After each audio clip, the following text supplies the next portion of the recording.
Alfaafoo meeqaan akka kee hin jiru gooftaa koo kabaja guddaa sanniftee na dhufte sitoo barrii yaaddoo fi gadadoo hunduu darbanii kunoo fuula kee dhaabannee si faarsuuf nuti. Alfaafoo meeqaan akka kee hin jiru gooftaa koo kabaja guddaa sanniftee na dhufte sitoo barrii yaaddoo fi gadadoo hunduu darbanii kunoo fuula kee dhaabannee si faarsuuf nuti. Simfaarsanii ammas dabalee yaaddoo kootu narraa godaane. Simfaarsanii ammas dabalee yaaddoo kootu narraa godaane. Simfaarsanii ammas dabalee yaaddoo kootu narraa godaane. Simfaarsanii ammas dabalee yaaddoo kootu narraa godaane.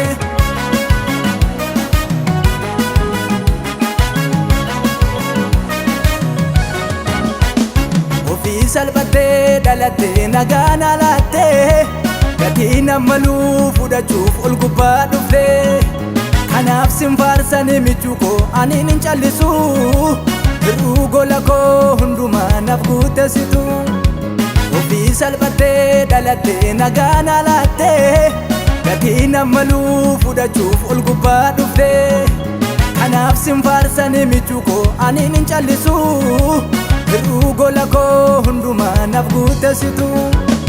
Simfaarsanii ammas dabalee yaaddoo kootu narraa godaane. Simfaarsanii ammas dabalee yaaddoo kootu narraa godaane. Simfaarsanii ammas dabalee yaaddoo kootu narraa godaane. Simfaarsanii ammas dabalee yaaddoo kootu narraa godaane.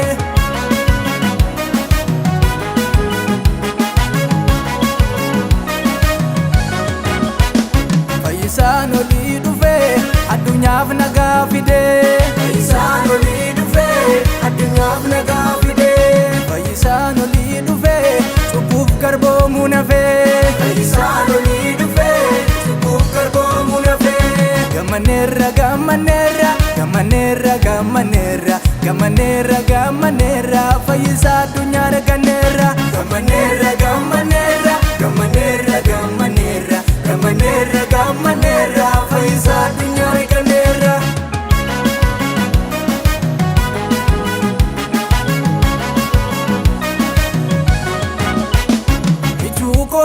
Borii abdii mana koo dhumaa warra kan oolfatee eeyeen gooftaa koosuma simboo kodhatii goofta kanaalli sin geeddaree kasii walgituun jiru eeyeeni dhugaameerre.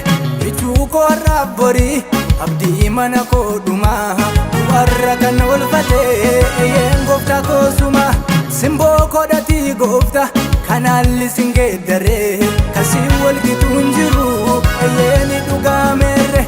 Gammaneerra gammaneerra gammaneerra gammaneerra gammaneerra gammaneerra fayyisaa addunyaa arganneerra. Gammaneerra gammaneerra